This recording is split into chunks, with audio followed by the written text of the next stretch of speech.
ओम शांति।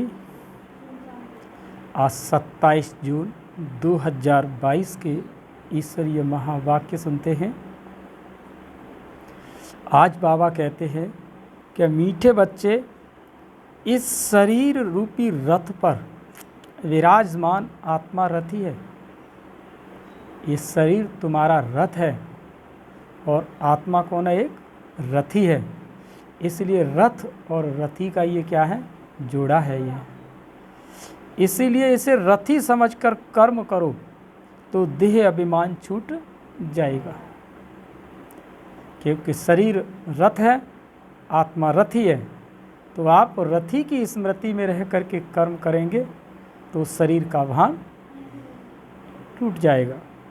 आज का प्रश्न है कि बाप के बात करने का ढंग मनुष्यों के ढंग से बिल्कुल ही निराला है। कैसे? यानी बाप के बात करने का ढंग और मनुष्यों के ढंग से बिल्कुल निराला है। कैसे? आज उस उत्तर में बाबा कहते हैं कि बाप इस रथ पर रथी होकर बात करते हैं और आत्माओं से बात करते हैं, शरीरों को नहीं देखते। मनुष्य न तो स्वयं को आत्मा समझते और न आत्मा से ही बात करते। कौन? मनुष्य। देवता नहीं कहा, ब्राह्मण जीवन नहीं कहा, क्या कहा? मनुष्य।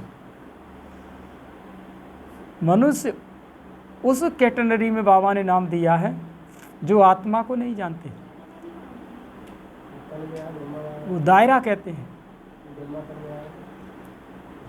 मनुष्य उन आत्माओं को कहा गया है जो न बाबा को जानते हैं न आत्मा के बारे में जानते हैं, उन्हें मनुष्य कहा जाता है।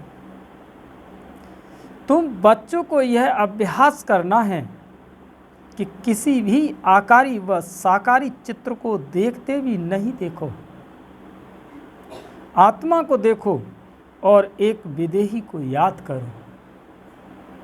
एक विदेही को याद करो जिसकी अपनी देह नहीं है, जिसका अपना शरीर नहीं है।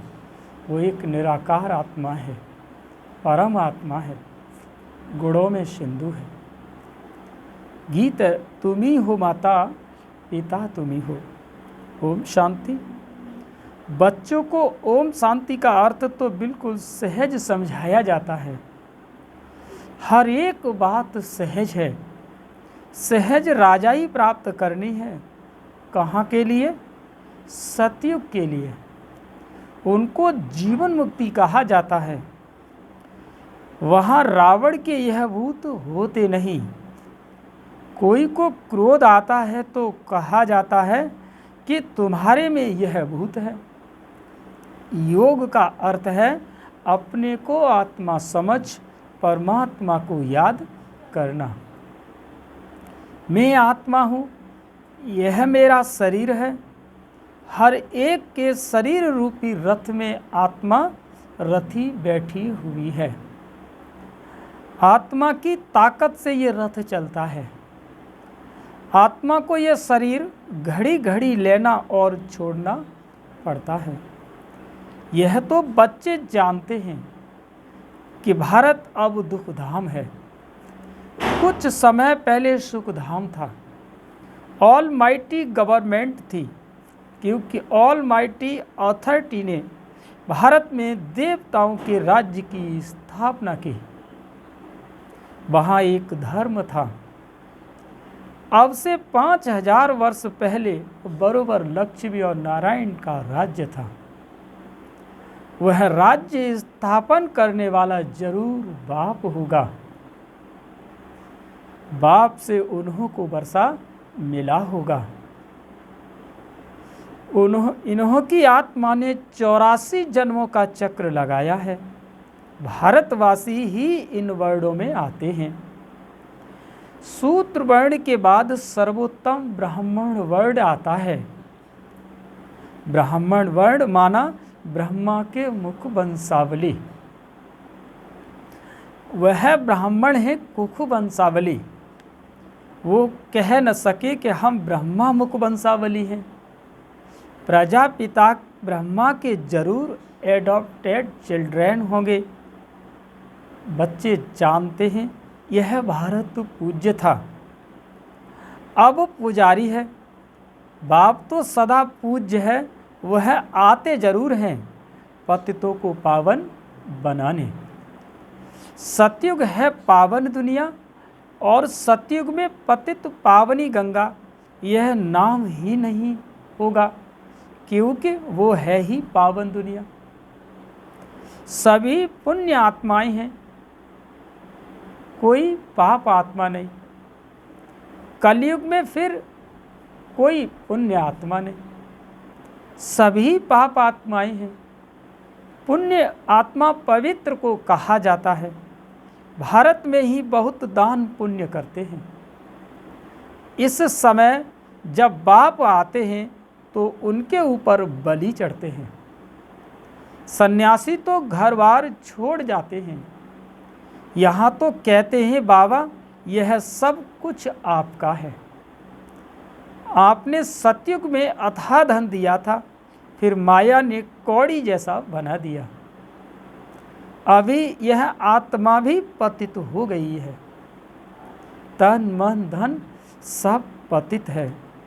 आत्मा पहले पहले पवित्र रहती है, फिर चक्र लगाए पिछाड़ी में तमो प्रधान झूठा जीवर बना है। पार्ट बजाते बजाते पतित बन जाती है। गोल्डन सिल्वर इन स्टेज में मनुष्य को तो आना जरूर है। गाते भी हैं तो माता पिता हम बालक तेरे। लक्ष्मी नारायण के आगे भी जाकर यह महिमा करते हैं, परंतु उनको तो अपना एक बच्चा और एक बच्ची होती है। जैसा सुख राजा रानी को वैसा बच्चों को रहता है। सबको सुख घनेरे हैं। अब तो 84वें अंतिम जन्म में दुख घनेरे हैं, कोई सुख नहीं है। बाप कहते हैं अब फिर से मैं तुमको राजयोग सिखलाता हूँ।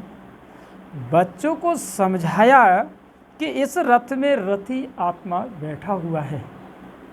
यह रथी पहले 16 कला संपूर्ण था, अब कोई कला नहीं। कहते भी हैं मैं निर्गुण हारे में अब कोई गुण नहीं। आप ही तरस परोई अर्थात रहम करो। कोई में भी गुण नहीं है। पतित है तब तो गंगा में पाप धोने के लिए जाते हैं, सतयुग में नहीं जाते। नहीं, नदी तो वहाँ है ना। बाकी हाँ, ऐसे कहेंगे कि उस समय हर चीज़ सतो प्रधान है। नदियाँ में सतयुग भी नदियों में यानी सतयुग में भी नदियाँ भी बड़ी साफ और स्वच्छ होती हैं। नदियों में किचड़ा आदि कुछ भी नहीं रहता। यहाँ तो देखो कितना किचड़ा पड़ता है। सागर में सारा गंध जाता है। सतयुग में ऐसा हो नहीं सकता। लॉ नहीं है किसी को अपवित्र बनना, सब चीज़ें पवित्र रहती हैं। तो बाप समझाते हैं कि अभी सभी का अंतिम जन्म है। खेल पूरा होता है। इस खेल की लिमिट ही है 5000 वर्ष। यह निराकार शिव बाबा समझाते हैं। वो है निराकार, सबसे ऊंच परम धाम में रहने वाला। परम धाम से तो हम सब आते हैं। अब कलयुग अंत में ड्रामा पूरा हो, फिर से हिस्ट्री रिपीट होनी है। मनुष्य जो यह गीता शास्त्र आदि पढ़ते हैं वह सब बने हैं द्वापर से। यह ज्ञान प्राय लोप हो जाता है। राजयोग तो कोई सिखला न सके। सिर्फ उन्हों के यादगार लिए पुस्तक बनाते रहते हैं। वह खुद तो धर्म स्थापन कर पुनर्जन्म में आने लगे। उनका यादगार पुस्तक रहने लगा। यानी हस्त कलम से तो उनके शब्द आज भी हैं, लेकिन उनकी आत्मा फिर से यहाँ जन्म ले रही है और वो आकर के फिर यहाँ पर ज्ञान अर्जन कर रहे हैं, क्योंकि वर्तमान समय की शक्ति वर्तमान समय का ज्ञान देती है। इसीलिए वर्तमान ब्रह्म की सत्ता का जिसे ज्ञान होता है, वो समझ जाते हैं कि उस वक्त वो शक्ति जो प्रकट हुई है वो वहाँ की परिस्थिति के अनुसार उसने वहाँ पर ज्ञान दिया है, लेकिन आज परिस्थिति कुछ और है। तो परमात्मा जो शक्ति अब जो प्रदान करेगा वो आज की वर्तमान स्थिति के अनुसार करेगा। यह ज्ञान अगर मनुष्य को अगर हो जाए तो सत्युग स्थापन होने में देर नहीं लगेगी। उनका यादगार पुस्तक रहने लगा। अब देवी देवता धर्म की स्थापना होती है संगम पर। बाप आकर इस रथ में विराजमान होते हैं। घोड़े गाड़ी की बात नहीं, एक साधारण बूढ़े रथ में प्रवेश करते हैं, वो है रथी। गाया भी जाता है ब्रह्मा मुख वंशावली, ब्रह्मा कुमार कुमारियाँ। यह ब्रह्मा भी एडॉप्ट किया हुआ है। बाप खुद कहते हैं, मैं इस रथ का आए रथी बनता हूँ, इनको ज्ञान देता हूँ, शुरू इनसे करता हूँ, कलश देता हूँ माताओं को। माता तो यह भी ठहरी, कौन? ब्रह्मा बाबा। पहले पहले यह सुनते हैं, फिर तुम। इनमें तो विराजमान है, परंतु सामने किसको सुनावे? फिर आत्माओं से बैठ बात करते, और कोई भी विद्वान आदि नहीं होगा जो ऐसे आत्माओं से बैठ बात करे। मैं तुम्हारा बाप हूँ, तुम निराकार आत्माएं हो और मैं निराकार हूँ। मैं ज्ञान सागर स्वर्ग का रचयिता हूँ, मैं नरक नहीं रचता हूँ। यह तो माया नरक बनाती है। बाप कहते हैं, मैं तो हूँ ही रचता, तो स्वर्ग ही बनाऊंगा। तुम भारतवासी स्वर्गवासी थे, अब नरकवासी बने हो। नरकवासी बनाया रावण ने, क्योंकि आत्मा रावण की मत पर चलती है। इस समय तुम आत्माएं राम शिव बाबा श्री श्री की मत पर चलते हो। बाप समझाते हैं, अब सबका पाठ पूरा हुआ। जब सभी आत्माएं इकट्ठी होगी, ऊपर से सब आ जाएंगी, तब जाना शुरू होगा, फिर विनाश शुरू हो जाएगा। भारत में अब अनेक धर्म हैं, सिर्फ एक आदि सनातन देवी देवता धर्म है नहीं। कोई भी अपने को देवता नहीं कहलाते। देवताओं की महिमा गाते सर्वगुण संपन्न, फिर अपने को कहेंगे कि हम पापी नीच। द्वापर से रावण का राज्य शुरू होता है। राम राज्य का है ब्रह्मा का दिन, और रावण राज्य है ब्रह्मा की रात। अब बाप कब आए? जब ब्रह्मा की रात पूरी हो, तब तो आएगा ना। और इस ब्रह्मा के तन में आवे, तब ब्रह्मा मुख से ब्राह्मण पैदा हों। उन ब्राह्मणों को ही राजयोग सिखलाते हैं। बाप कहते हैं, जो भी आकारी साकारी व निराकारी चित्र है, उन्हें तुम्हें याद नहीं करना है। बाप कहते हैं, जो भी आकारी साकारी व निराकारी चित्र है, उन्हें तुम्हें याद नहीं करना है। तुमको तो लक्ष्य दिया जाता है। मनुष्य तो चित्र देख याद करते हैं। बाबा तो कहते हैं, चित्रों को देखना अब बंद करो। यह है भक्ति मार्ग। अभी तो तुम आत्माओं को वापस मेरे पास आना है। पापों का बोझा सिर पर है। पाप आत्मा बनना ही है। ऐसे नहीं कि गर्भ जेल में हर जन्म के पाप खत्म हो जाते हैं। कुछ खत्म हो जाते हैं, कुछ रहते हैं। अब मैं पंडा बन कर के आया हूँ। इस समय सब आत्माएं माया की मत पर चलती हैं। बाप कहते हैं मैं तो हूँ ही पतित पावन स्वर्ग का रचयिता। मेरा धंधा ही है नरक को स्वर्ग बनाना। स्वर्ग में तो है ही एक धर्म और एक राज्य, वहाँ कोई पार्टीशन नहीं होता। बाप कहते हैं मैं विश्व का मालिक नहीं बनता हूँ, तुमको बनाता हूँ। फिर रावण आकर तुमको राज्य छीनते हैं। अभी है सब तबो प्रधान पत्थर बुद्धि। संगम युग में तुम पारस बुद्धि बनते हो। बाप कहते हैं माँ में कम याद करो, बुद्धि योग ऊपर में लटकाओ। जहाँ जाना है उनको ही याद करना है।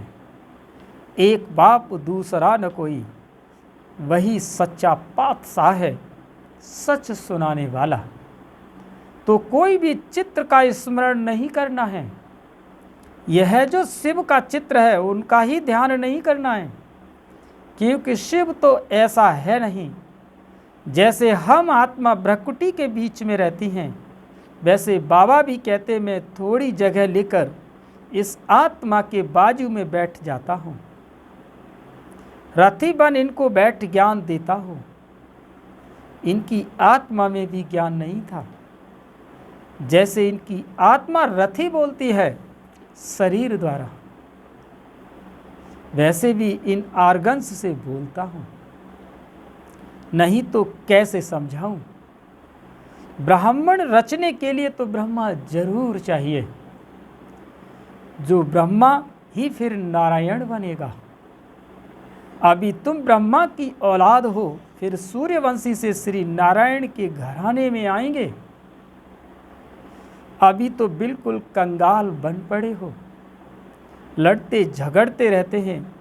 बंदर से भी बेहतर।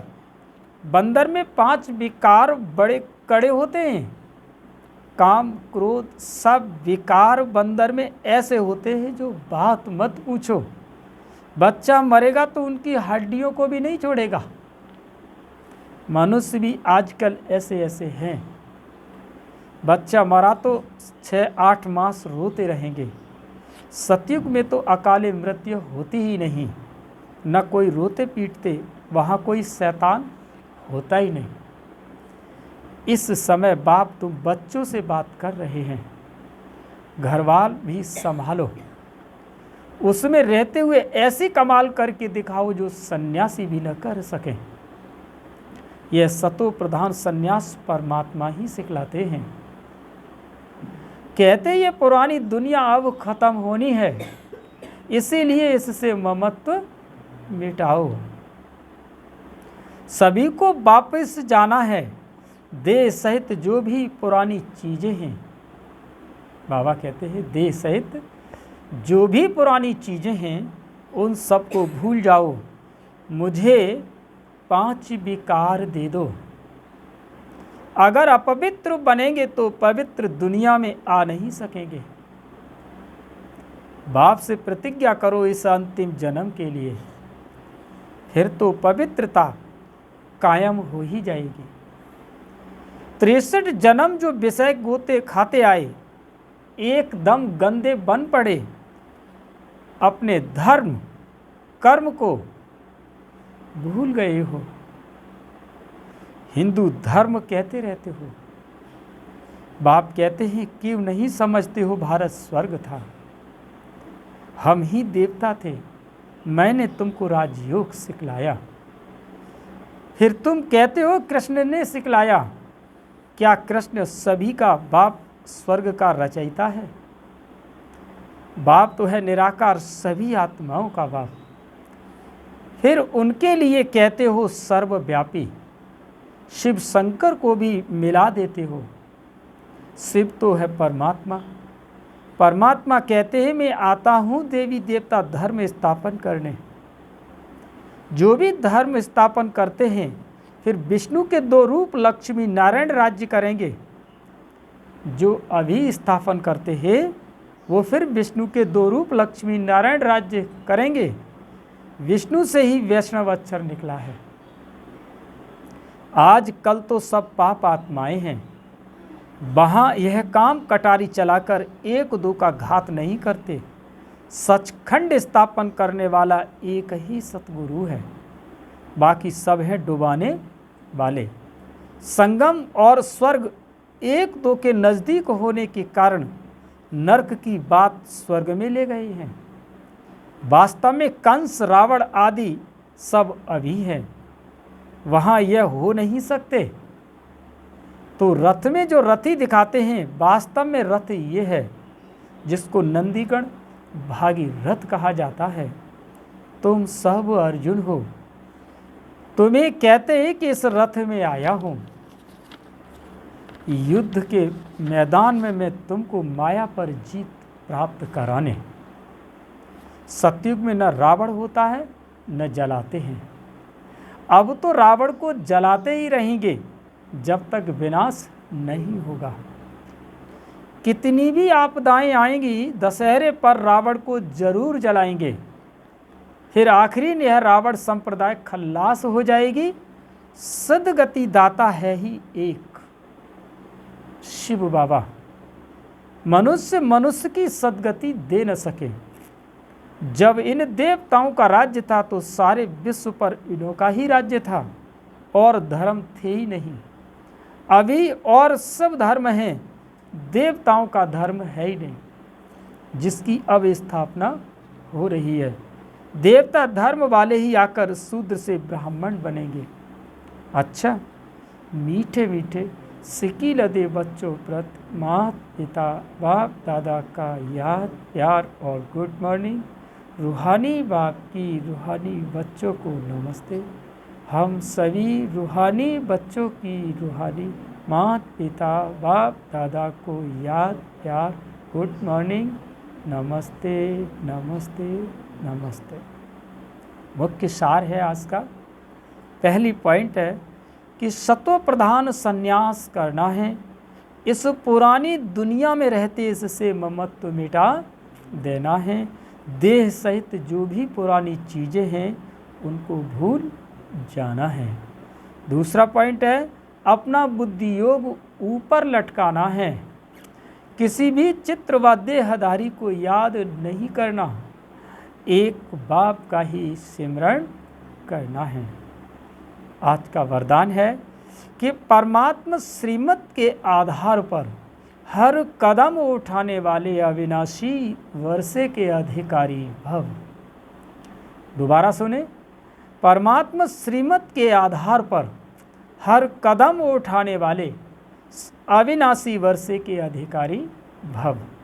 संगम युग पर आप श्रेष्ठ भाग्यवान आत्माओं को जो परमात्मा श्रीमत मिल रही है, यह श्रीमत ही श्रेष्ठ पालना है। बिना श्रीमत अर्थात परमात्मा पालना के एक कदम भी उठा नहीं सकते। ऐसी पालना सतयुग में भी नहीं मिलेगी। अभी प्रत्यक्ष अनुभव से कहते हो कि हमारा पालनहार स्वयं भगवान है। ये नशा सदा इमर्ज रहे तो बेहद के खजानों से भरपूर स्वयं को अविनाशी वर्षे के अधिकारी अनुभव करेंगे।